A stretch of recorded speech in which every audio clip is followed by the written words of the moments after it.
SIR আবহে voter তালিকা নিয়ে নানা রকম অভিযোগ সামনে আসছে।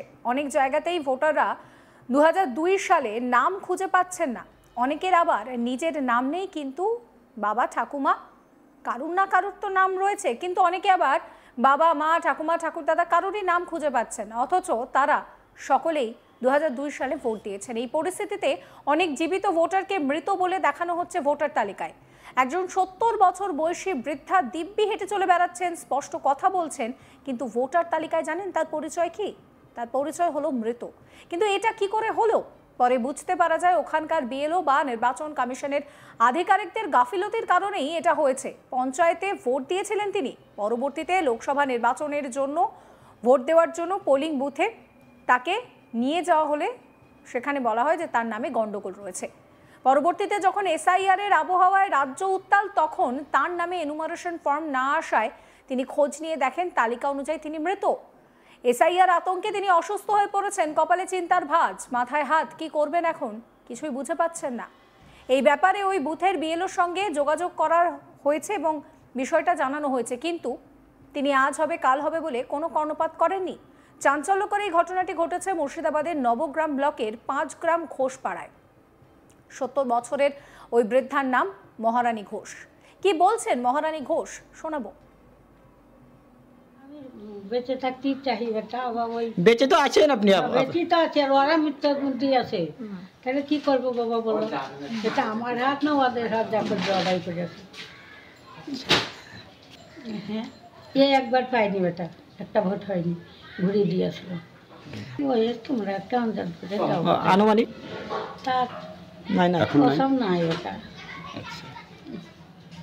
আপনি ওই এসআইআর ফর্ম পেয়েছেন? বাড়ি বাড়ি যে ফর্ম না না দেয়নি বেটা, দেয়নি। না। তাহলে কি আতঙ্কে রয়েছেন, ভয় করছেন? ভয় তো হচ্ছি রে বেটা। ঠিক, আপনার নাম? ওই যে মহারানী ঘোষ। না দেওয়া নয়, আমাকে যখন ডাকে তখনই যাই, যেখানে যা বললে তাই করি। তা কিন্তু ভোট দিতে যে আমার ভোট লাইনি, ঘুরে দিয়েছে। কেন? বললে যে মিথ্যতা বলেনি, বললে যে আমার নাম ভুল হবে না, ঘুরে চলে এলাম। কী করবো, উপায় নাই। মহারানী ঘোষের ছেলে বিষ্ণু ঘোষ কি বলছেন শোনাবো। মোটামুটি 68 থেকে 70 বছর বয়স হবে, যাই আনুমানিক।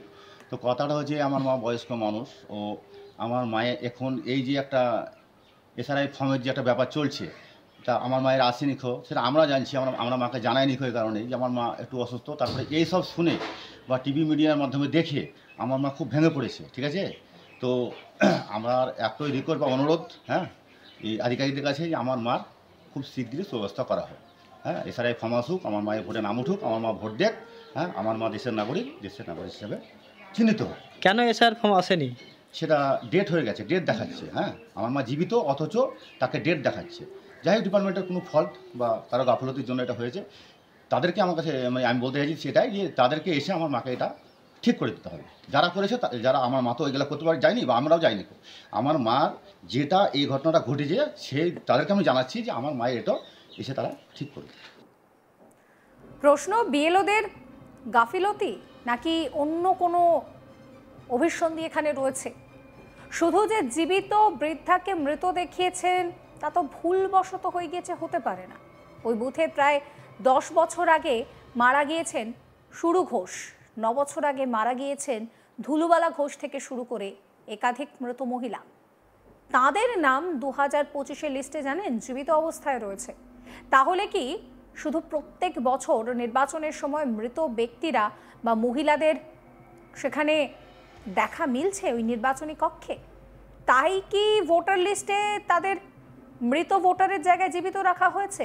সাধারণ মানুষের প্রশ্ন উঠছে। মৃত ভোটারের বৌমা কমলা ঘোষ কি বলছেন শোনাবো। কবছর আগে মারা গেছে? 10 বছর হলো। জীবিত নয়, মৃত। এটা আধিকারিকদের ফল। আধিকারিক জানিয়েছিলেন, কিন্তু তার রেশন পায় না, তো তাহলে জানাই পায় না, কিছুই পায় না। সরু ঘোষের কিছুই পায় না, কিছুই পায় না, সব কিছু পায় না, কিন্তু ভোট নেওয়ার জন্য কিন্তু ওরা নামটা রেখে দিয়েছে। আর এক মৃত ভোটারের বৌমা শ্রাবণী ঘোষ কি বলছেন শোনাবো। দুর্বল ঘোষ আমার ঠাকুমা। হ্যাঁ, ওই যে জীবিত রয়েছে? না, মারা গেছে। কতদিন আগে মারা গেছে? প্রায় 8 বছর হলো। ভোটার লিস্টে দেখা যাচ্ছে জীবিত। ভোটার লিস্টে দেখাচ্ছে ওরা নামটা কাটেনি। কার এই যে করে? ওটা সরকারের। ওনার নামে কি কোনো কিছু আপনারা না সরকারি সুবিধা পান? না, কোনো অনুদান পাই না আমরা। কোনো নয় পান না, না। কিন্তু ভোটের নামে হ্যাঁ, ভোটার লিস্টে নাম দেখাচ্ছে। তাহলে কোথাও কি তারা ভোট নেওয়ার জন্য এরা সংযোগ করে মনে সে করছে? হতে পারে, নাহলে এরকম হবে কেন? এটা কি আপনারা জানিয়েছেন আপনাদের যে হ্যাঁ, জানিয়েছি তো আমরা, ওরা জানে তো। মারা যায় তখনই জানিয়েছিলেন যে মারা গেছে। কিভাবে জীবিত ব্যক্তি মৃত হতে পারেন অথবা মৃত ব্যক্তিরা হঠাৎ করে জীবিত হতে পারেন? এই গাফিলতির দায় কে নেবে? সাধারণ অসহায় মানুষ আর কত হয়রানির শিকার হবেন বলুন তো? জীবিত মহারানী ঘোষ এখন এসআইআর আতঙ্কে দিন কাটাচ্ছেন। আব্দুর সামাদ পিএলবি কি বলছেন শোনাবো। মহিলা 2002 নামে লিস্ট আছে, 2023-এ গত পঞ্চায়েত নির্বাচনে উনি দিয়েছেন, তারপরে 2024 থেকে ওনাকে মৃত বলে ঘোষণা করে দেওয়া হয়েছে। এই মুহূর্তে ওই ভদ্রমহিলা, এই যে এশার আতঙ্ক, বিভিন্ন টিভিতে যে মৃত্যু সংবাদটা আসছে, উনি এতে মৃত্যু মানে বিষাণগতি হয়ে গেছেন, মৃত্যুসজ্জায় ভুগছে আপাতত। আমরা চাইছি যে এই ভদ্রমহিলার সামনের দিনে যাতে আবার ভোট দিতে পারে সেই ব্যবস্থা আধিকারিকরা করুক, এবং সেটা আপনাদের মাধ্যম দিয়ে আমরা তুলে ধরতে চাইছি। কতটা আতঙ্কতে রয়েছে? অবশ্যই আতঙ্কে। আপনারা তো দেখলেন যে ভদ্রমহিলা মাথায় হাত দিয়ে বসে গেছেন যে কী করবেন, ভেবে পাচ্ছেন না। ওনার নাম আমরা এখানে দেখতে পাচ্ছি 166-24 সালে, আর 2002-এ আছে 9 নম্বর সিরিয়ালে। আর তারপরে তো আপনারা দেখলেন যে উনি সুস্থ জীবিত, কিন্তু উনি আতঙ্কে ভুগছেন। ওনার যাতে পুনরায় নামটা উঠে, বিভিন্ন জায়গায় ছেলেপেলেরা, ও গরিব মানুষ, এরা তো এত শিক্ষিত না, এরা জানেও না যে কোথায় কী করতে হবে, কিন্তু বলেছেন। গত বিধানসভা নির্বাচনে যে বিএলআরও কাজ করেছে তাকে বলেছে, আজকে যারা এসে কাজ করছে তাদেরকে বলেছে, কিন্তু তারা কেউ কোনো গুরুত্ব দেয় সুরা হচ্ছে না। না, শুরু হয়নি। আমরা দেখতে পেলাম যে যারা মৃত তাদেরও ভোটের লিস্টে নাম আছে এখনো পর্যন্ত। বেশ হ্যাঁ। কয়েকটা আছে। কি বলবেন এই ফলগুলো? এগুলো তো নির্বাচন কমিশনার দেখবে, আমরা এই ব্যাপারে আর কতটুকু কি করতে পারি।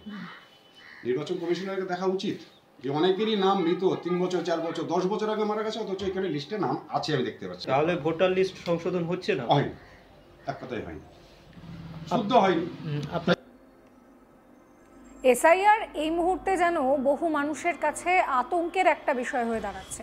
কারণ যদি 2002 সালে বাবা, মা, ঠাকুমা, ঠাকুরদাদা কারোর নাম না থাকে তাহলে কি হবে? বিভিন্ন জায়গা থেকে বিভিন্ন রকমের অভিযোগ উঠছে। এই দেখুন না, এই বছর 70-এর এই মহিলা, তিনি তো দিব্য বেঁচে রয়েছেন, হাঁটাচলা করে বেড়াচ্ছেন, স্পষ্ট কথা বলছেন, কিন্তু ভোটার তালিকায় তাকে দেখানো হচ্ছে যে তিনি মৃত। ভাবুন তো, এই জীবিত ভোটার হয়ে তাকে মৃত দেখানো হচ্ছে, তাহলে এই মুহূর্তে তার কি হবে? কপালে রয়েছে চিন্তার ভাঁজ, আতঙ্কে দিন কাটছে এই মহিলারা। আপনাদের মতামত জানাবেন। সমস্ত খবরের আপডেটের জন্য চ্যানেলটিকে সাবস্ক্রাইব করবেন, নোটিফিকেশন পেতে বেল আইকনে ক্লিক করতে ভুলবেন না।